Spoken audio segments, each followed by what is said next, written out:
Disney has a new plan for us to finally watch Black Widow. Scott Pilgrim is heading back to theaters. And I've got some thoughts on Monster Hunter Rise. All that and the latest and everything cool today in The Rundown.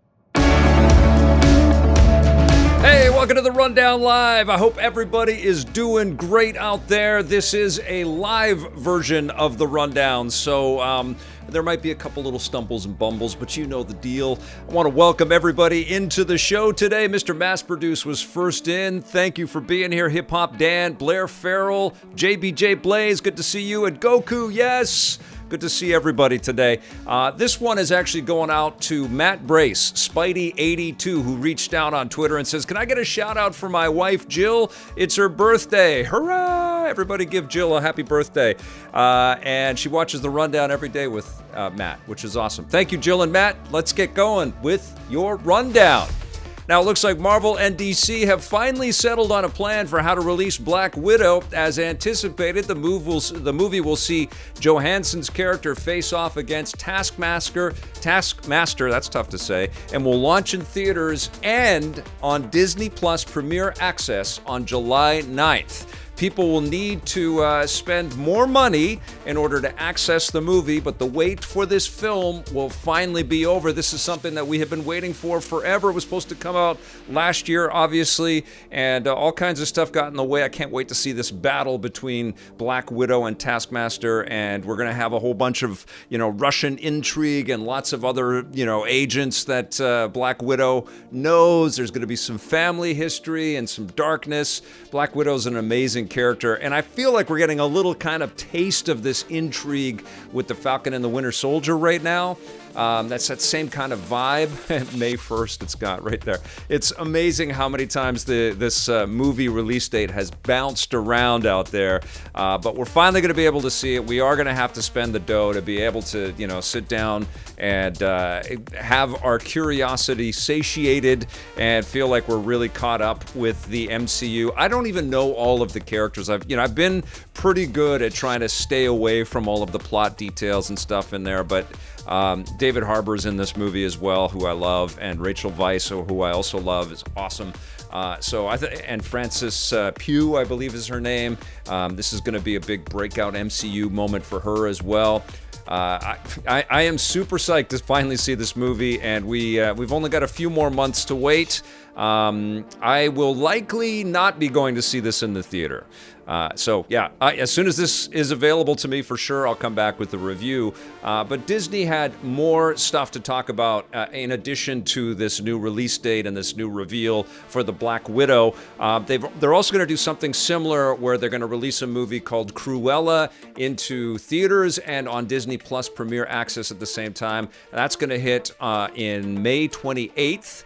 And they're going to be releasing Luca, the Disney Pixar movie. It's another one of these Pixar movies, just like they did with Soul. It's just going to be available to Disney Plus subscribers. You're not going to have to pay anything extra to get it. And this movie absolutely looks gorgeous, really beautiful artwork, as we kind of come to expect from Pixar. But it is a bit strange that the Pixar movies, they just say, well, here you go, you can have this one. Why do you guys think that is? Why would they give people Pixar films, which are prestigious? I mean, they made Coco and they made Soul. They made all of these awesome films over the years. They just put them into the Disney Plus library. They don't have any other kind of extra expense in order for people to see this film. I can't wait to see Luca. It looks really cool. But they've also got some other big dates, and a lot of them are related to the MCU. What I put together here, a little list. Shang-Chi now has been moved to September 3rd. Eternals is coming out November 5th. Doctor Strange 2, March 25th, 2022. Thor, Love and Thunder, May 6th, 2022. Black Panther 2, a lot of twos. July 8th, 2022. Captain Marvel 2, November 11th, 2022. And we're also going to get a new Indiana Jones next July 29th. And Avatar, apparently every Christmas, 22, 24, 26, and 2028. Boy, we're going to have a lot of Avatar headed our way. I would say go ahead and pencil in dates in calendars, but be prepared to erase them and then move everything over, because you know what's going on out there in the movie universe out there. But it is exciting. I cannot wait. I mean, it feels pretty locked in that we're going to be watching Black Widow soon, and I cannot wait. And of course, we've got Loki, and we've got all of these other MCU things, the Hawkeye show and the Ms. Marvel show. It's going to be a very marvelous year for Marvel Entertainment. Sorry about that. All right, well, that's not the only big movie news that's happening right now. Scott Pilgrim is heading back to theaters, and this is a superb movie that Edgar Wright directed for us many years ago. It's heading back to Dolby Cinema Theaters. It's a partnership between Edgar Wright and Universal, and also with I guess Brian Lee O'Malley, I think is the name of the author, to bring this movie back. But Dolby is really sort of running with this. And Edgar actually tweeted out this today. He said, so this has been long in the works, Scott Pilgrim fans, but I'm pleased to say that in North America on April 30th, the film will come back to the big screen looking and sounding better than ever in Dolby Cinema. It's only for 1 week. Watch the epic new trailer and get tickets. And he says the new Dolby Vision and Dolby Atmos version was supervised by the original team, sound mixer Julian Slater, colorist Stephen Nakamura, and DP Bill Pope, legend, myself, and editor Paul Matchless. And there's going to be a 4K Ultra Blu-ray available for this version as well. I can't wait for that. And of course, we had the phenomenal Scott Pilgrim game come out not too long ago, which Ubisoft really kind of nailed. It was long, awaited that they would bring this freaking thing back for us, but it's an amazing game, and it honored the movie so well, it honored the comic series so well. A total blast to play earlier this year. And the coolest thing is they added all the content from all the DLC and all the extra stuff, and it's on everything. And there's actually, and I think it's all sold out by now, but there's physical releases of this game as well. Totally fantastic, wonderful way to celebrate a wonderful property. And I don't know, I guess it's very dependent if you have a Dolby Cinema in your area, whether you're going to feel like you want to race out to the theaters at the end of April. Probably not. But it is exciting that there is this celebration around Scott Pilgrim, and it would be amazing if Edgar Wright was either brought back into the fold to make a sequel, which would be very interesting. Michael Cera's got to be 40 years old now. It would be very interesting to go back and see all of those characters reprise their roles again. But Edgar Wright is such an amazing director. I'm very happy for him.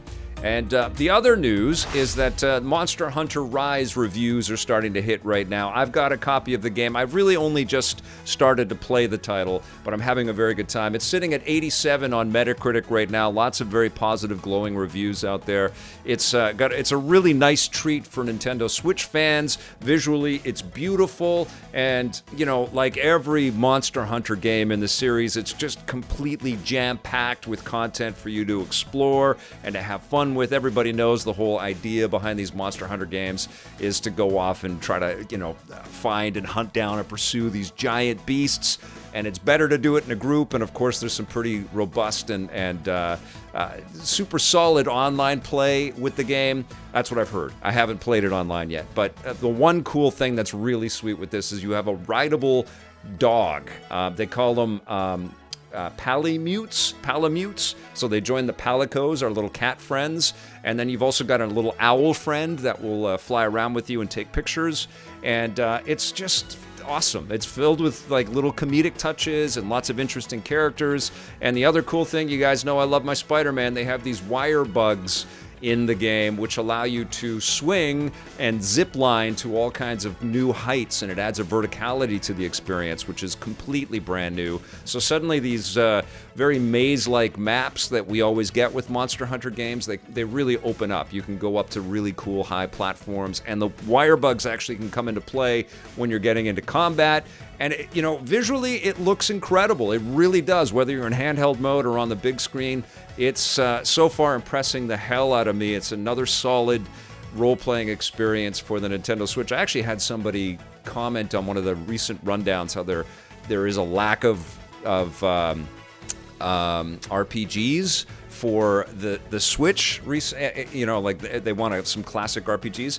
And yes, there aren't maybe a ton of super retro role-playing experiences, although we have Octopath Traveler and Bravely Default 2. But this is an exquisite, at least from what I've seen so far and played so far, this is an exquisite role-playing experience. Definitely more action-hewing, and you have to have some pretty good reflexes and some good strategies. There's also a tower defense element in here called the Rampage, where all the beasts come towards the town, and you have to kind of set up all of these defenses to knock them out before they get enraged and they come and try to crush everybody. So there's a whole other layer of strategy involved with this game as well. Don't have a full review for you yet. I can't stream it yet, otherwise I would today, but so far Monster Hunter Rise is very impressive, and of course I'll dig deeper in it and I'll have some further thoughts on the game for you very, very soon.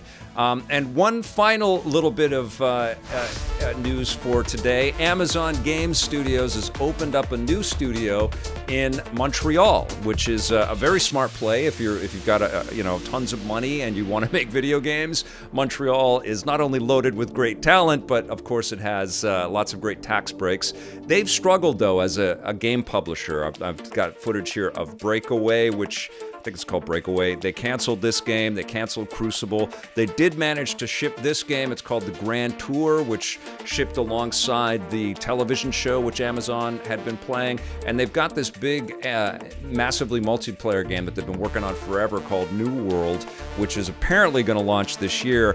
But Amazon has been a bit scattershot with their own internal publishing. But what they are saying at the executive level is that they're taking it seriously, and they're figuring out the ropes on how to do this. So good luck to everybody out at Amazon Game Studios Montreal. I hope that turns out really well. It's being run by a lot of people that have a lot of talent from Rainbow Six Siege. So a prediction would be that they're going to make some kind of free-to-play squad-based shooter, which it's in their wheelhouse, and it probably would make Amazon a ton of money. That sounds cool. I'm also looking forward to checking out their Luna service, which is supposed to compete with some of the ideas that Stadia had, but the difference is that Amazon has this retail clout, so they're going to be launching a monthly subscription cloud-based gaming service where you pay $10 a month or whatever, but you're going to have a whole stack of games that you can play right out of the get-go, as opposed to Stadia's model where you can pay for pro features, but you also have to buy your games, which is probably why things didn't work out so well for Stadia, or haven't yet. But yeah, I am excited to see what goes on with Amazon. They make so much freaking money, and they're such big players in the video game space, obviously with their retail, but also with Twitch. So they could do some exciting things. They just got to deliver those games. Thank you for becoming a member, Peter Kokasar. That's going to do it for our rundown today, though, guys. I'll be back tomorrow with a brand new episode for you. Thank you all for tuning in. Thank you to all of our subscribers. And yes, of course, thank you to all of our EPN members. We'll see you soon. And until then, play forever.